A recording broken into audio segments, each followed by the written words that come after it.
дар беморхонаи рақами яки шаҳри ҳисор шӯъбаҳои кӯдакона, таваллуд, шӯъбаи бемориҳои занона, бемориҳои дарунӣ, асаб, ҷарроҳии кӯдакон ва калонсолон фаъолият менамояд. дар беморхона 90 кат мавҷуд буда барои табобату истироҳати беморон шароити мусоид фароҳам оварда шудааст.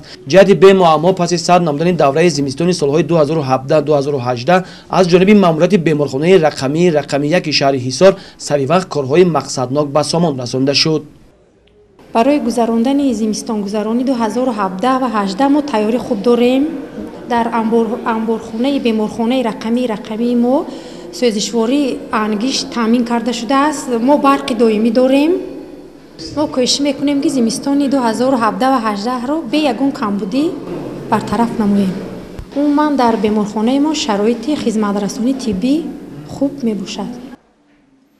дар шӯъбаҳои муассисаҳои тандурустии шаҳри ҳисор солимии ҳамаи беморон, кӯдакони навзод ва модарон дар ҳуҷраҳо бо шароити хуб зери назорати духтурон қарор доранд. 91100 тонна бо ангисан тамоми муассисаҳо таъмин карда шуд. инчунин тамоми муассисаи тиббии кӯмаки аввалии тиббии санитарии шаҳр бо 50 куб ҳезон таъмин карда шуданд. айни худи маркази саломатии шаҳрӣ бо 52 адад гармидоргоҳои барқӣ ба пуррагӣ таъмин аст. айни замон дар муассисаи тиббӣ ва 3 муҳаррики қувваи барқ диҳанда таъмин буда бо сӯзишвории пурра таъмин карда шудааст. инчунин худи маркази саломатии шаҳрӣ низ бо қувваи барқи доимӣ таъмин аст.